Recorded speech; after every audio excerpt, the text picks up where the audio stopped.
And I want to welcome you all to this evening's speaker series. We have, sorry, I have stuff popping up on my screen. I just have to move it around. So welcome to the ACLU Florida chapter's Racial Justice Speaker Series. This is hosted by the Volusia Flagler chapter, and I'm Alicia Keenan, the president of the Volusia Flagler chapter and also the chair of our Racial Justice Committee.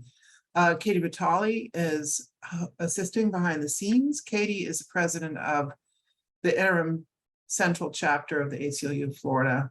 So you can mark your calendars for our upcoming speaker on September 13th. That's going to be Rel Black. He is a community organizer who will speak on the topic, empowering communities by any means necessary. If you are not an ACLU Florida member and you'd like to become one, Katie will put the link into the chat. She did once before and she might want to do it again because when people come in new, they don't see what was in the chat prior. So you don't, it's only $35 a year, and your membership is a great asset to the work that we do. If you'd like to get involved, you can. If you don't, you don't have to. So it's very much up to you, but we do love to have members, and the ACLU Florida is very member strong. We also have a YouTube channel. Our chapter has a YouTube channel where most of our speaker events are uploaded. Right now there are 10 that you can look at your leisure. Katie will put the link in the chat for you as well. And you can check out our speakers of the last year and a half approximately. Not all of them are uploaded yet, but we're getting there. So I've mentioned a couple times already, a few house rules, please. Keep your microphones muted during this session and your videos turned off, please. At the top right corner of your Zoom screen, you can set your view to speaker view. It'll be a more palatable experience for you when you see the speaker in the middle of the screen. So when our speaker tonight starts speaking, you will see her front and center. And now I am very pleased to introduce our speaker for tonight, Reverend Dr. Kristen Harper. Reverend Harper is Senior Minister of the Unitarian Church of Barnstable, Unitarian Universalist, where she has served for almost 20 years.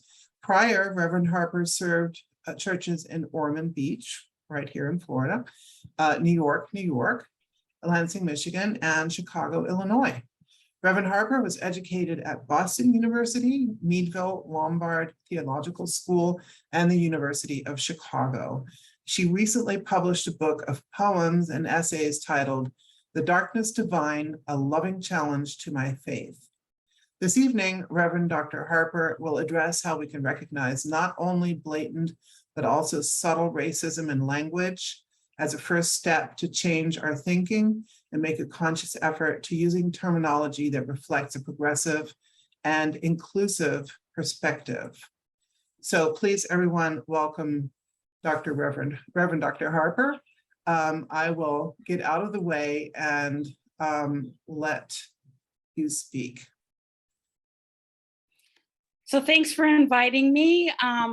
I will say that most of what I'm saying tonight is from my book, The Darkness Divine, and I want to begin with an essay, a very short essay, written by Jackie James, who's the former director of the Office of Diversity Resources of the Unitarian Universalist Association, and it's called Dark and Light, Light and Dark.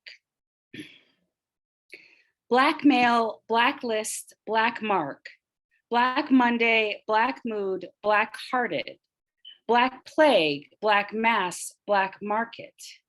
Good guys wear white, black guys wear black.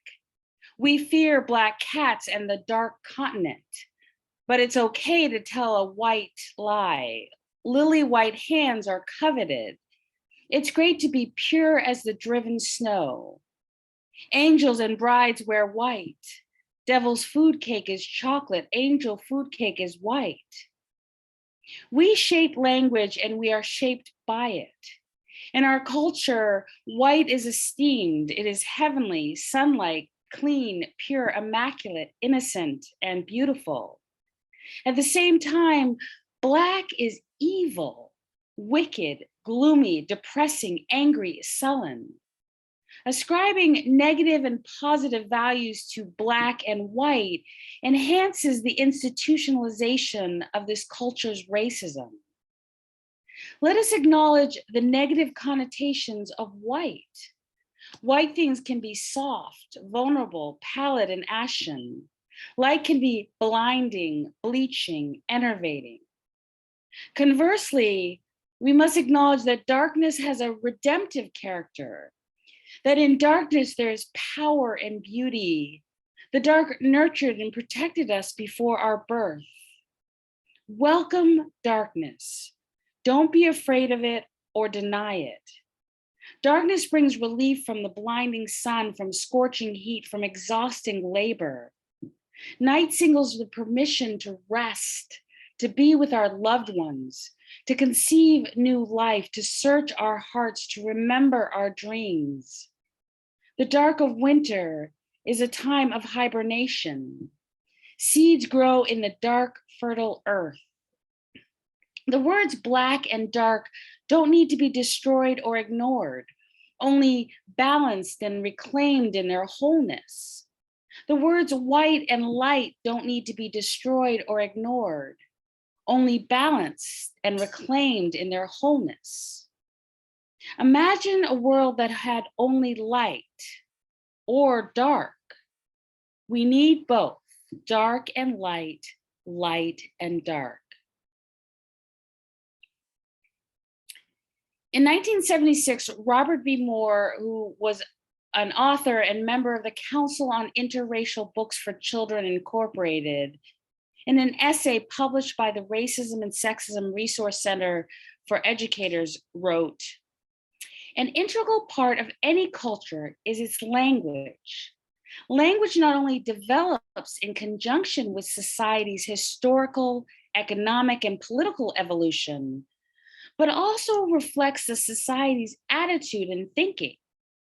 Language not only expresses ideas and concepts, but actually shapes thought. White culture determines the language of our society and therefore shapes society's thinking. Although white people also appropriate certain words and phrases from other cultures, white-dominated language continues to justify the superiority of white people and the oppression of Black and brown people. The language we use to describe people and communities of color, as well as the language we use to dismiss Black and brown concerns, impacts how the majority thinks and acts towards people of color. The language of racism comes in many forms, one of which is the negative imagery of the words Black and dark, which commingle with white people's negative views of Black and brown communities. When beginning to explore new concepts, it's often helpful to study the etymology of certain words. And there are at least two root words that point to the modern day understanding of Black. The Old English word black, B-L-A-E-C, signified absolute dark, absorbing all light, the color of soot or coal. And then there is black, B-L-A-C, which signifies bright, glittering, shining, pale. It is unclear, however, if either term was used to describe people with dark skin. In Old English, the word for the color black was swart, S-W-E-A-R-T. It resembles the late 15th century swarthy, which meant of dark skin. In Old French, Italian, and Spanish, the root word black, B-L-A-C, meant pale, wan, colorless, or albino. Sometime in the 1300s, Black became associated with sin and sorrow in English-speaking countries. And by the mid-1400s, when the doctrine of discovery was first epitomized and the colonization of African nations encouraged, Black was used to mean terrible, wicked, without moral or spiritual life. To understand the beginning of the denigration of Black people because of their skin color, it's important to understand the doctrine of discovery. Dum diversus, or the doctrine of discovery, began as a 1452 papal decree issued to King Alfonso V of Portugal. In essence, it was a declaration of the inferiority of all non-Christians, specifically Africans and their lands.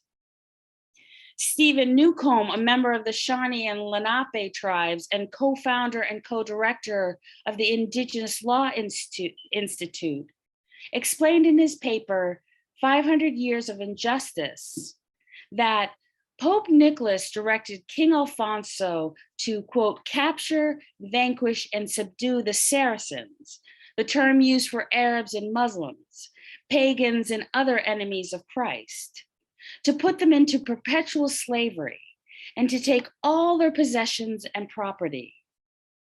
Trying to evade Islamic traders, Portugal embraced this decree and spread their dominion along the western coast of Africa, accelerating the enslavement and selling of native Africans. By the time Christopher Columbus encountered the New World 50 years later, Europe had fully embraced the tradition of discovery and conquest.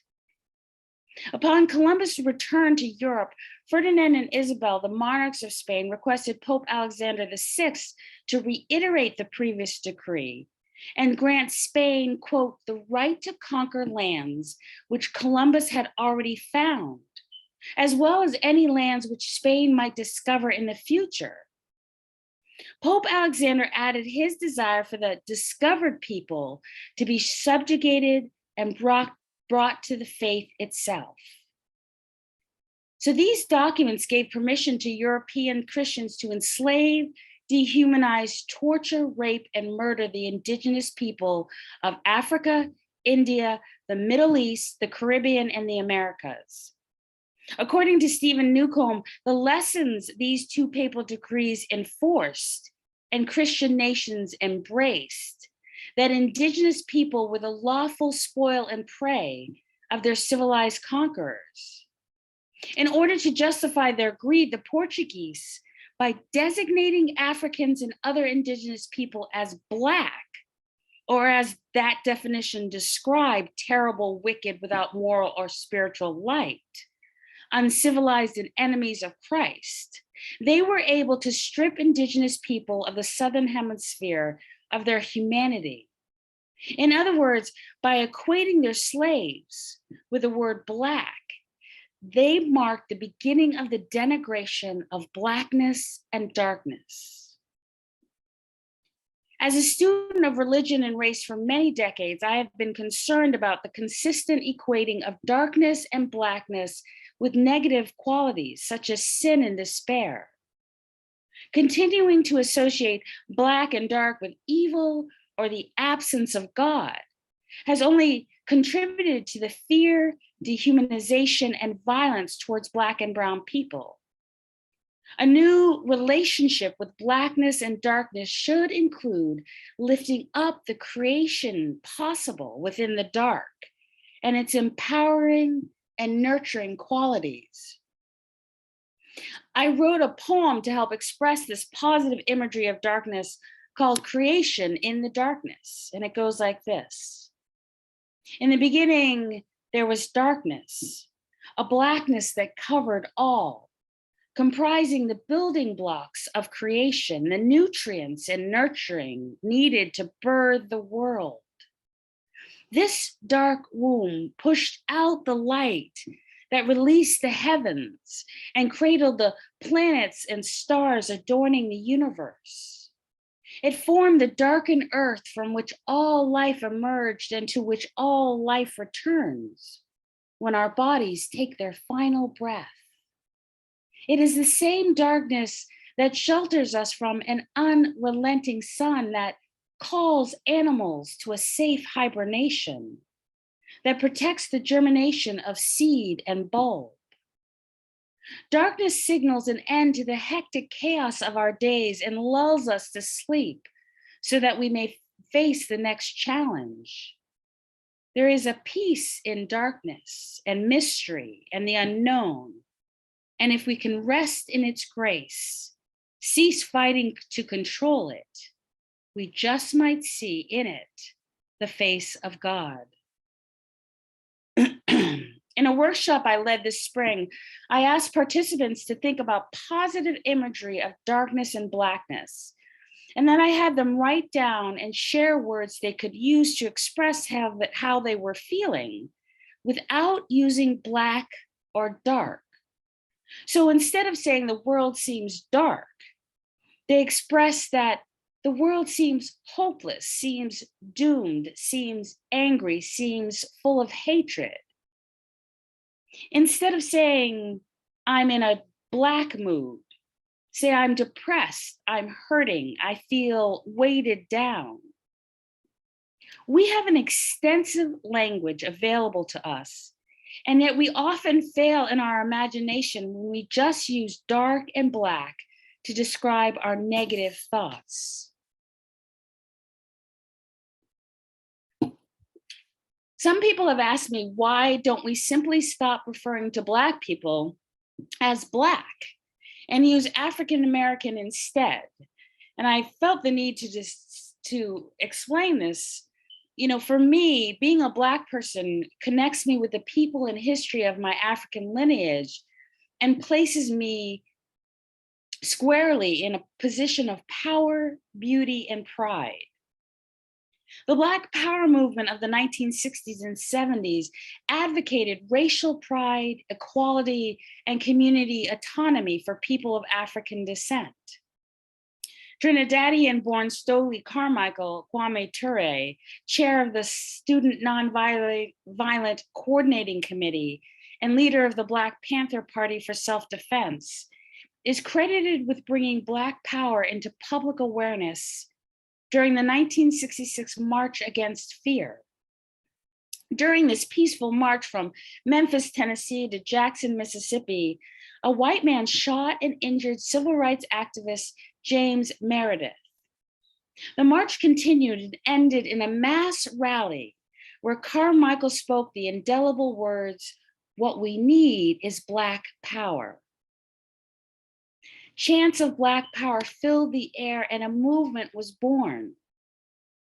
While many in the Black Power movement were unafraid to use force to protect their community from police and white violence, what most white people failed to understand is that the Black Power movement wasn't about violence, but rather the empowerment of Black people to know our worth, own our beauty, develop self-respect and pride, help one another rise economically and educationally, and shield ourselves against the forces of white supremacy.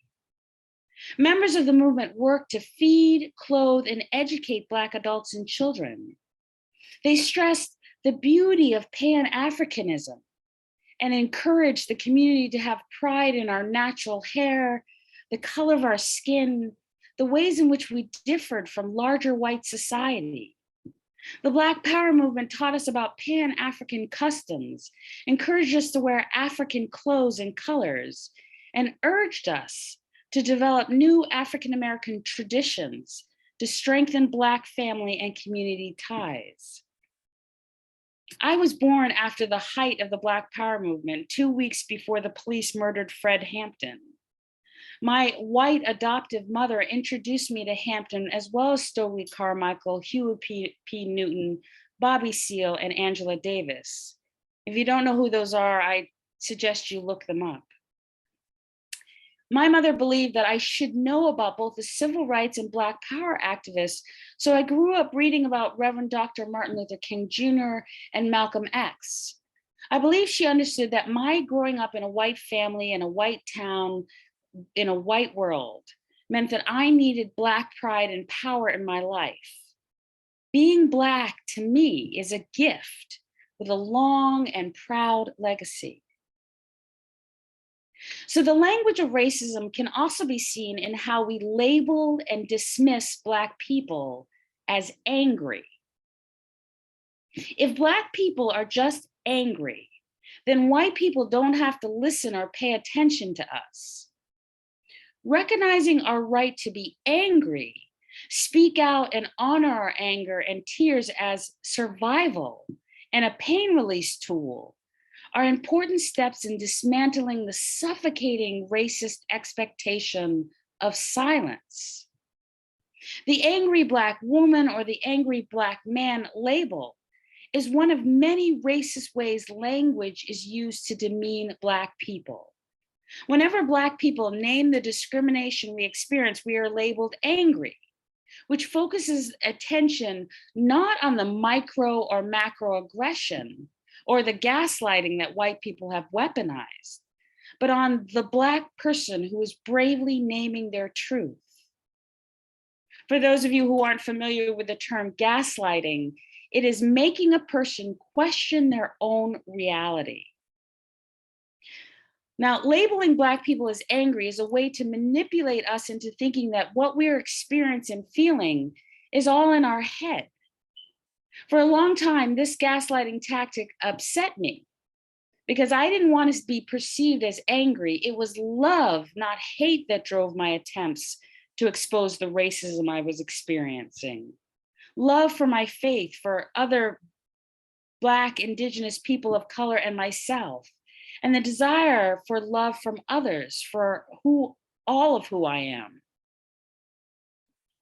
In Eloquent Rage, a Black feminist discovers her superpower. Writer, scholar, and activist Brittany Cooper writes, Black anger, Black rage, Black distress over injustice is seen as one, unreasonable and outsized, and two, as a thing that must be neutralized and contained quickly. Black people are labeled bad and ungrateful for being angry. I have come to see anger as a survival tool, a way not simply to stuff all the ignorance, hatred, and fear of others into my own soul, a way not to become a silent co-conspirator to the destruction and erasure of people of color. We have a right to be angry. When my seminary classmates and professors used the word nigger, I had a right to be angry. When other classmates told me they wished I weren't there and got up when I sat down next to them, I had a right to be angry. When non-Black people tell me my reality is not important, not relevant, not worthy of hearing, and not real, I have a right to be angry. Justifiable expressed anger is freeing. It releases the toxic racism internalized by the gauntlet of micro and macro aggressions hurled at Black people as we move through life. White people perceive anger from Black people as a lack of control and a reason to fear or dismiss us. The angry Black person trope becomes for white people an intrinsic part of our nature that convinces them that we are capable of violence in ways that white people are inherently not. We witness it when white women pull their purses closer to themselves or roll up their windows as we pass them on the street. We witness it in the violence that the police and white people use towards communities of color under the guise of feeling threatened. Let me give you an example. One day I was accompanied by two members of the church I serve to visit an older member of my congregation who was expressing concern about me to other members of the congregation.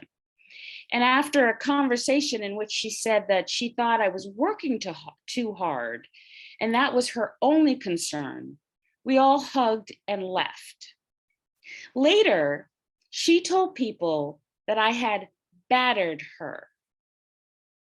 Now, members of the congregation confronted me. And even though the two people who had gone with me assured others that I had not verbally or physically assaulted the older woman, these members did not believe it. They believed the older white woman, that I had battered her.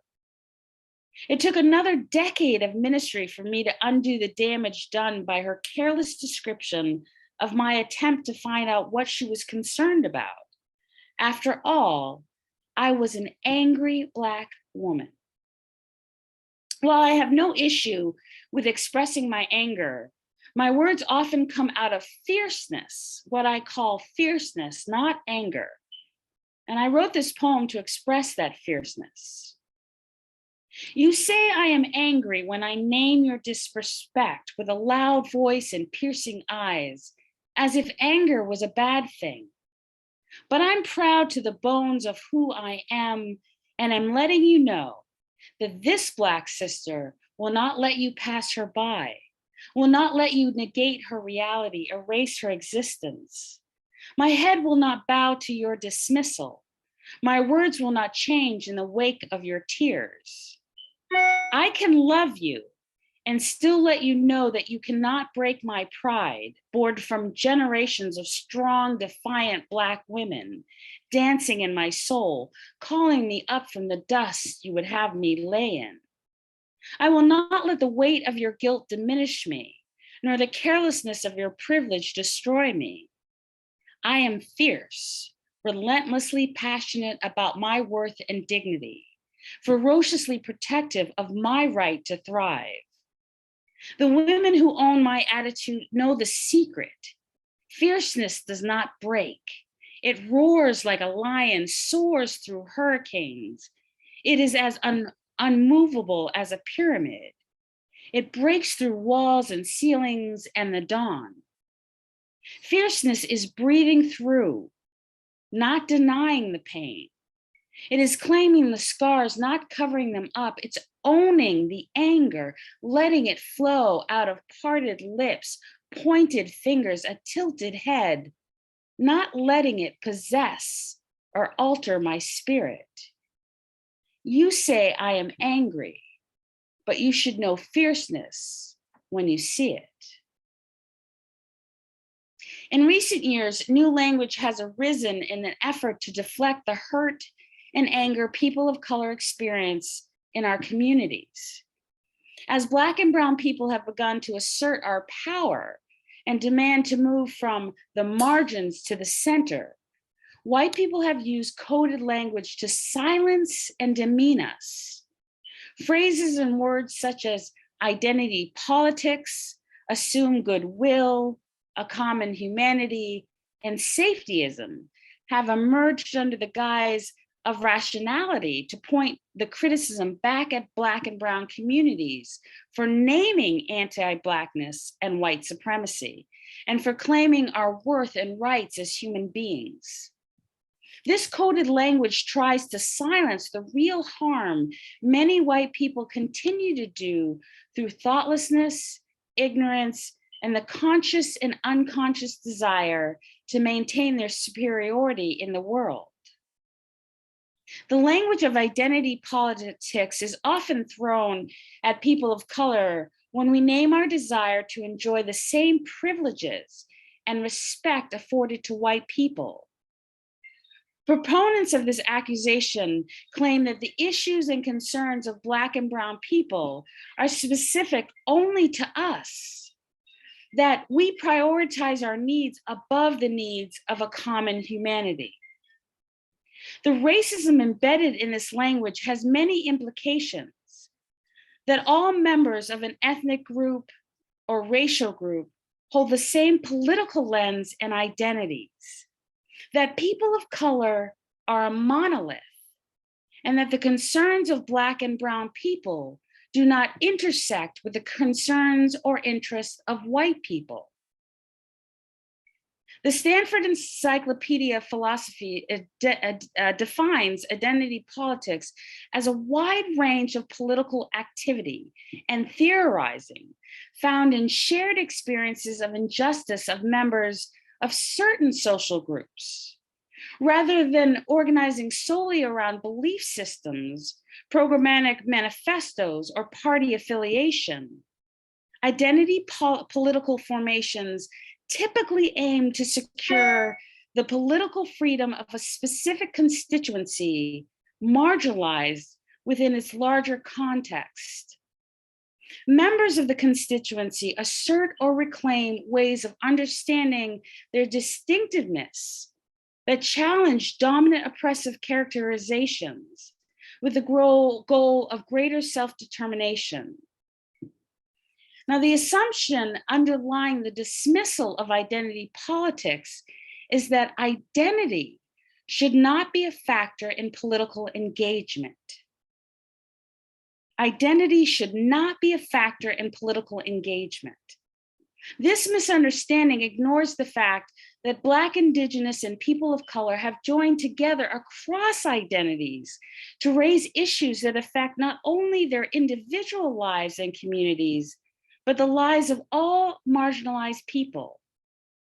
The Poor People's Campaign and the immigration justice movements have united the concerns of people with multiple racial and cultural identities. Lack of equal access to education and employment opportunities, the bias in the criminal justice system, housing and food insecurity, the systematic disenfranchisement of the incarcerated, poor, elderly, and Black and brown people are issues that span many identities. Of the 22 transgender women murdered in 2019, 19 were Black. Of the 996 men shot by the police in 2018, 209 were Black, 148 were Latinx, 240 were considered other or race unknown. Now, while Indigenous men are often left out of such statistics or lumped under other, new research from Rutgers University, Washington University in St. Louis, and the University of Michigan shows that police are even more likely to murder Indigenous men, unarmed Indigenous men, than Latinx men. Further, in 2017, the Henry J. Kaiser Family Foundation reported that while 8% of people living in poverty were white, 22% were Indigenous Alaskan Native, 20% Black, 16% Latinx, and 9% Asian, Native, Hawaiian, and Pacific Islander.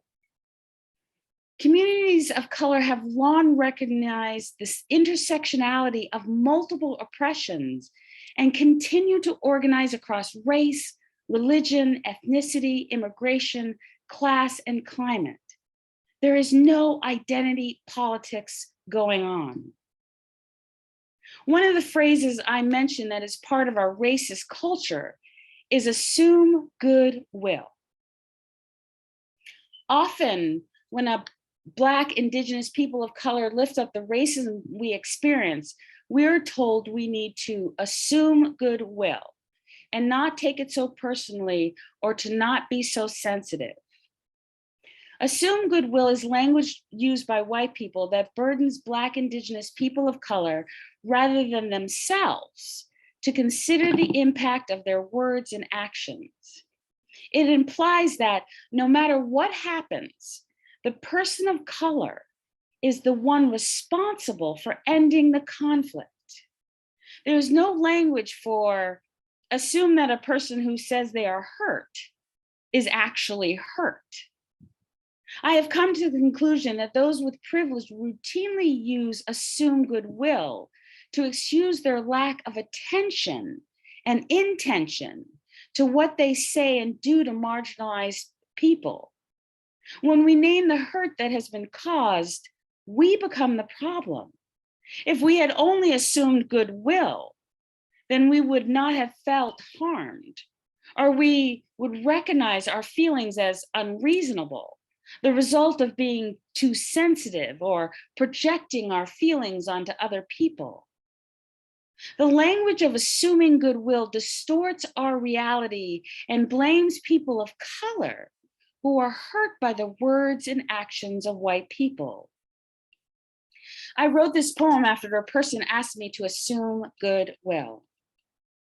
How do I assume goodwill when you fail to notice who I am as you ask me to plunge your overflowing toilets, to park your car, to carry your luggage? How do I assume goodwill when you call me by another's name over and over again and get angry at me when I insist who I really am? How do I assume goodwill when you let people of your race step in front of me as if I am invisible? How do I assume goodwill when you repeatedly forget to return my calls? How do I assume goodwill when you call my Indian and Black godsons little monkeys? When you say I am an exception, when you hug your purse close to you when I walk by, how can I assume goodwill when you refuse to witness the pain, the hurt, the erasure of who I am that you contribute to with your thoughtlessness and lack of intention? You have not consistently shown goodwill when you suggest I am an affirmative action hire, a quota filler, a balm for white guilt. You have failed to demonstrate goodwill when you judge me by my accent and my different approaches to life, community, love, and justice. Is asking me if I write my own sermons goodwill? Is assuming I know what all my kindred of color are thinking and experiencing goodwill? I cannot assume anything as such when you feel it is your right to touch me without asking. I cannot assume anything when you allow no room for my humanity, my brokenness, my joy, my diverse way of seeing the world. I cannot assume anything when you welcome me into your spaces with suspicion and fear. I will assume nothing until you stop assuming about me. Another phrase being used now that is part of an effort to silence people of color is a common humanity. The idea behind a common humanity is the assertion that our experiences as human beings, particularly those of us suffering, are shared by most people. And that if we can recognize that our individual experiences and needs are shared by all of humanity, then we will not only no longer feel alone, but develop a greater compassion for all. Albert Einstein asserted, a human being is part of the whole called by us universe, a part limited in time and space. He experiences himself, his thoughts and feelings, as something separated from the rest, a kind of optical delusion of his consciousness. This delusion is a kind of prison for us, restricting us from our personal desires and to affection for a few persons nearest to us. Our task must be to free ourselves from this prison by widening our circle of compassion to embrace all living creatures and the whole of nature in its beauty. However, the language of a common humanity assumes that our common humanity is white, and therefore white concerns and interests should be the supreme focus. It suggests that since suffering itself is universal, focusing on the specifics of who experiences more imprisons us. This approach is beneficial primarily to the privileged, implying that marginalized people should be and have compassion for people who cause their suffering. It lays the responsibility at the feet of the marginalized and not where it belongs, with those who cause lifelong, generational, and often debilitating harm to others. Yes, we all suffer, we all grieve, but not all of us are demeaned, dismissed, denigrated, verbally and physically assaulted because of our identities. Not all of us fear being murdered by the very people we pay to protect us. Not all of us live in a world where our humanity is judged by our vernacular, our gender, our skin, skin color, our physical and cognitive abilities, or who we love. For example, much of white society assumes that people of color are less than fully human and are here to serve them.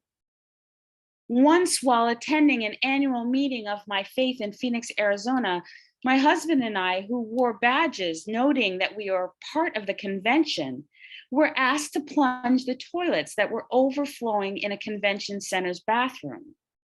When we have informed our fellow conventioners that we were part of their group, not the janitors, this white couple just stood there looking at us until we turned away and left. The framework of a common humanity is problematic because it is a fantasy based on homogeny and does not reflect the wildly different realities experienced by people and groups. We may be from the same source, but we are each different beams of light, radiating through pinholes of various sizes and shapes that change how we perceive ourselves and others. The variations in shade and intensity make catching a glimpse of our oneness so challenging that the idea of a common humanity is a dream that must be deferred. I want to close with this poem I wrote called A Dream Worth Waking To. I dream of freedom, an unbound life, as one often does when life isn't your own. When other people hold the chains, the keys to the locks, the end of the rope that binds your body, your spirit. It is not the work or the lash or the living conditions that take pieces of your soul. It is that eventually, if they are clever and you susceptible, they bind your mind, and your ability to distinguish their wants from your own diminishes, and your strength to resist their disdain fades, and your dreams of freedom, of flying untethered, wherever your imagination can take you, die in a pale, uncrossable desert without water or nourishment or hope. And how can you be free while carrying the dead of those who could not make the trek, who became sacrifices for your chance at safety and self-determination? How can you truly be free when the 40 years of wilderness stretches to 400? When the journey seems too long, the cost too high, and your will too broken? Is it possible, after all this time, to throw down the chains of bondage, but remain bound by a silken thread of divine webbing? Is it possible, after all the hate, all the hubris, all the wrenching pain, to let go of the reins, to shed the chains, to find freedom in one another? Impossible, yes. And yet I think the only dream worth waking to.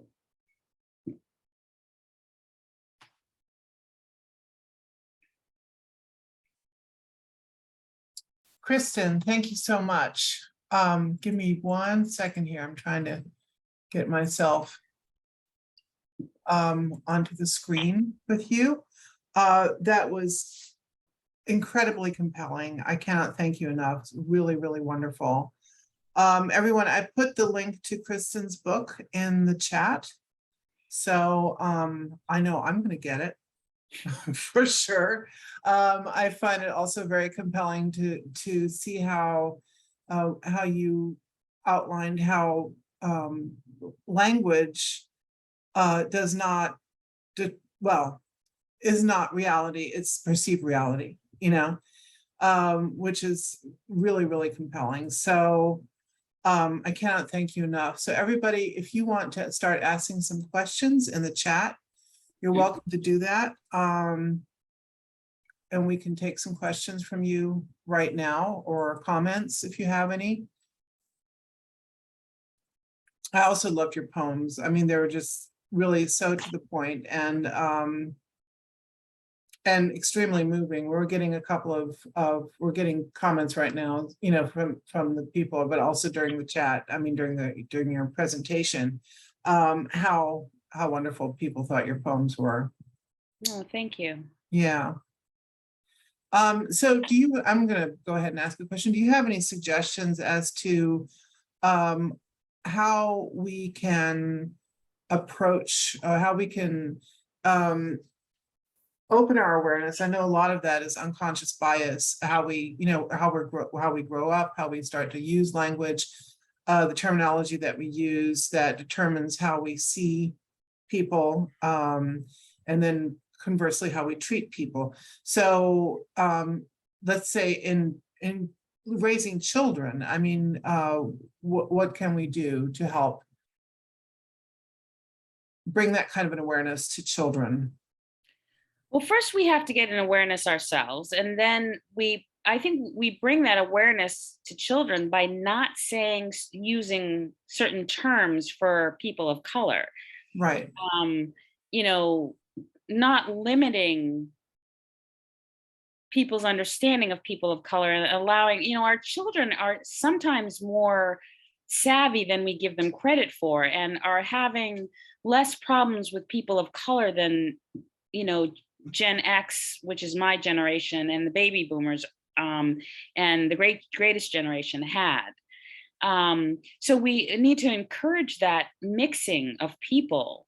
One of the things we find is that when you provide opportunities for people across class and race and sexual orientation and cognitive and physical abilities, if you provide opportunities for them to come together, you have a lot fewer issues than if you have segregated classes, segregated schools, segregated opportunities. I was reading an article recently about how lower income people who have friends who are in upper and upper middle class communities are more likely to advance and more likely to lift themselves up out of poverty than those who only have friends who are just in the lower class community. And so I think that that's true across all groups, is that when you're allowed as a kid to have friends, I wasn't allowed in my school to have friends who were white. They passed the PTA had a conversation about my not going to their kids' homes. Wow. So, that's not happening these days, but often people point their kids in direction of other little kids who are like them, as opposed to other little kids who may bring something different to their lives. Yeah, absolutely. Yes, that's very true. And I've seen that happen as well. Here's a question that says, did I understand correctly that all the negative connotations of the word Black and dark came about as a result of and following the doctrine of discovery? And before that, not so much. Might want to note what the doctrine of discovery is, which came about in 15th century, that indicates that the discoverer of a land or piece of land gets to determine what happens to the people on it. That's the short version. Yeah, really it really encouraged slavery and Yes. and also the wiping out of those who would not come to Christianity. So that's the doctrine of discovery. But actually, the negative connotation started in the 1400s, the early 1400s.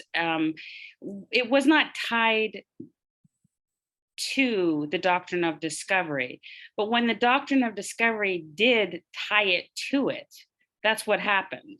So it started before, but then the doctrine of discovery tied the moral, without moral and spiritual light, which is one of the definitions of darkness, or blackness, I should say. When they tied that to blackness and to the slaves, and the doctrine of discovery, that's when that became negative. Black people became negative. Yeah. Black. But in other words, it's been going on for a really, really long time. Yes, it's been going along in English-speaking countries for a very long time. Right, yes, of course. Of course, I don't know to what degree you're aware of what's happening here in Florida with the restrictions and the school boards and the restrictions that are coming down from the governor's office in terms of what can and cannot be taught in schools.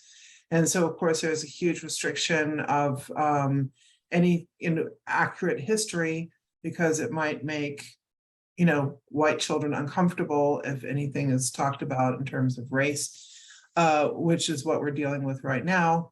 Also, we have elections coming up, people, so please go and vote.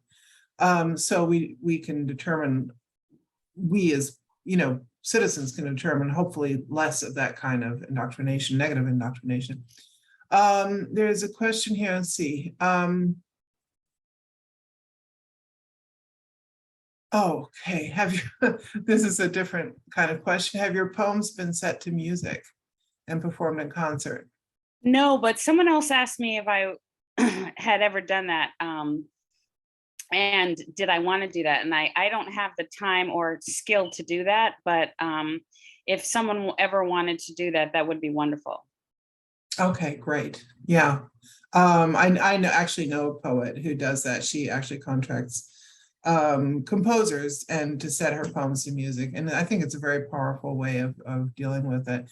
So we have a whole bunch of questions here meanwhile, and we're almost done also. I'm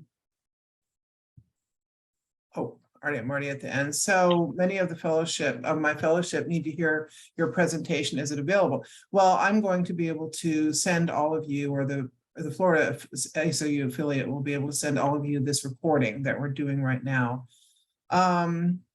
So do you think that just mixing the groups together, is there a need to become intimately involved in on an individual basis as friends?